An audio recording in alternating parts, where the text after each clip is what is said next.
But I kind of like big culminating events.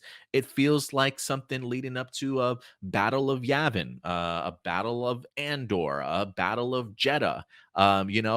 These big events that we get in history from the Star Wars lore. I think is really, really, really pivotal. So the idea of seeing what they're building in here when it comes to Mandalore, Ahsoka, the Skeleton Crew, right? Could we be building up to another battle or a big event that takes place during the Star Wars timeline? I find that really fascinating that they have this huge sandbox to kind of play with and create these big pivotal moments in the Star Wars universe that once they wrap up, you can still build upon that if you want to 5, 10 years even further down the road if they want to. So I love these connective tissue pieces, and I love that we have people like this that are making sure that everything is certainly staying connected and certainly all working together. The idea of them talking to each other to make sure that everybody's on the same page. Where were you when we needed you when it comes to the original, the Disney sequel trilogy? So it does feel like Lucasfilm is at least doing their best to try and learn from their past mistakes. But you definitely have great people like John Favreau and Dave Filoni to really shepherd that in. And Dave Filoni's whiteboard might be the MVP of 2023 going forward. So we'll see how things turn out. But I love the sound of this, Stuart. I truly do. I'm super pumped for what they might have planned for us.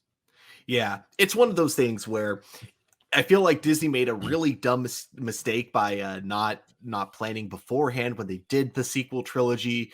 But I am glad to see them making up for it now with a lot of the things that they have going forward. It's like they have a lot of plans, but they're also being seemingly they're being very flexible with these plans. So if some things don't go the way they were originally planning on it, it's flexible enough for them to make adjustments here and there. But yeah, I am overall just glad that this is all, continuing, that they're continuing to learn from their mistakes and they're continuing to improve on what they have. And I really look forward to seeing what this all builds up to. Yeah, me too. And I think even seeing this past episode of The Mandalorian this week, the idea of cloning still being a pretty big topic that they're discussing here, right? That the Empire clearly wants to steal back some of their cloning technology, make sure it's not in the hands of the New Republic. It definitely seems as though that's a thread that continues not only through Mandalorian, but might play a bigger role when we get down the line, whether that be Ahsoka or Skeleton Crew. Who knows where it's going to pop back up, right? Like I think when I did my review, I teased the idea that when I think of cloning, I think of like Snoke, I think of Emperor Palpatine, I think of the potential of what they might have been planning to do in season one, which was what clone Grogu possibly. So I do think there's a ton of potential in that at least playing a role also in whatever a big climactic event certainly could be leading to. So a lot of potential there, man. But I love that Dave Filoni is shepherding all this. Yeah, and honestly, they could probably, if they wanted to, fix the biggest issues I had with the Rise of Skywalker, because you have suddenly Palpatine coming out of nowhere with like this giant army all ready to go, and the only way I could think that they could make up for that is if that's what that cloning thing with the Doctor from the previous Mandalorian episode was building to, like if his work ended up getting taken by what was eventually going to become the First Order or the Empire. If that was all done like under the radar and it was all done through cloning, it's like, okay, I could almost, I could accept that a lot more than how much I could accept it when we're all watching The Rise of Skywalker. You know what I mean? So hopefully they could use that as an opportunity to fix a lot of the issues of the sequel trilogy.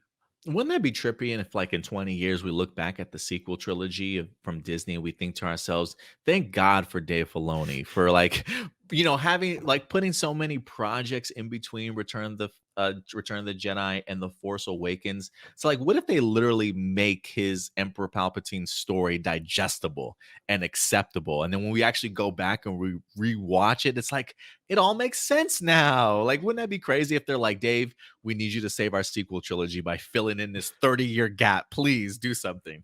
See, that would be awesome, and it's not the first time he's done something like that, because looking at the prequel trilogies, I feel like more people appreciated them after the Clone Damn Wars, Clone Wars. after more context was added, after they made Anakin and Obi-Wan's relationship something that people really enjoyed seeing, and and something where it's like it made it more sad when Anakin betrayed Obi-Wan.